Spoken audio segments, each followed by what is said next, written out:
ایک دفعہ ایک شخص آپ صلی اللہ علیہ وسلم کی محفل کے اندر کچھ انگور لے کے آ گیا اور اس نے خواہش ظاہر کی. اس نے بولا کہ آپ صلی اللہ علیہ وسلم میری خواہش ہے کہ آپ انگور کھائیں. آپ صلی اللہ علیہ وسلم نے اس میں سے ایک انگور اٹھایا اور پھر بعد میں انگور کھانا شروع کر دیا. آپ صلی اللہ علیہ وسلم کی ایک عادت تھی کہ جب بھی ان کے پاس کوئی کھانا لے کے آتا تھا محفل کے اندر تو وہ سب میں تقسیم کر دیا کرتے تھے، مطلب سب کو دیا کرتے تھے کھانے کے لیے. تو اس دن آپ صلی اللہ علیہ وسلم نے انگور اکیلے کھائے، کسی کو دیے نہیں. تو سارے صحابہ جو ہیں وہ آپ صلی اللہ علیہ وسلم کو کہنے لگے کہ آپ صلی اللہ علیہ وسلم آج تو آپ نے ہمیں صلح ہی نہیں ماری، آج تو آپ اکیلے ہی کھا رہے ہیں، آج تو آپ نے ہمیں پوچھا بھی نہیں ہے. تو آپ صلی اللہ علیہ وسلم ان کی یہ بات سننے کے بعد جو ہے مسکرانے لگے، پر کھاتے رہے تب تک جب تک انگور ختم نہیں ہوئے. اور جب وہ شخص اٹھ کے چلا گیا نا تو آپ صلی اللہ علیہ وسلم نے صحابہ کو کہا کہ تمہیں پتہ ہے کہ وہ شخص جو انگور لے کے آیا تھا نا وہ انگور کھٹے تھے.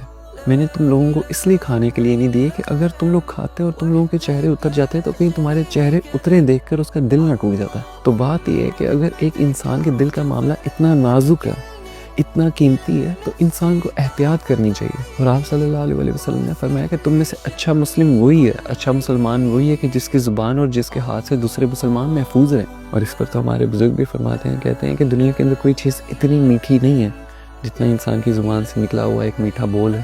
اور کہتے ہیں کہ دنیا کے اندر کوئی چیز اتنی زہریلی نہیں ہے جتنا انسان کی زبان سے نکلا ہوا ایک کڑوا بول ہے.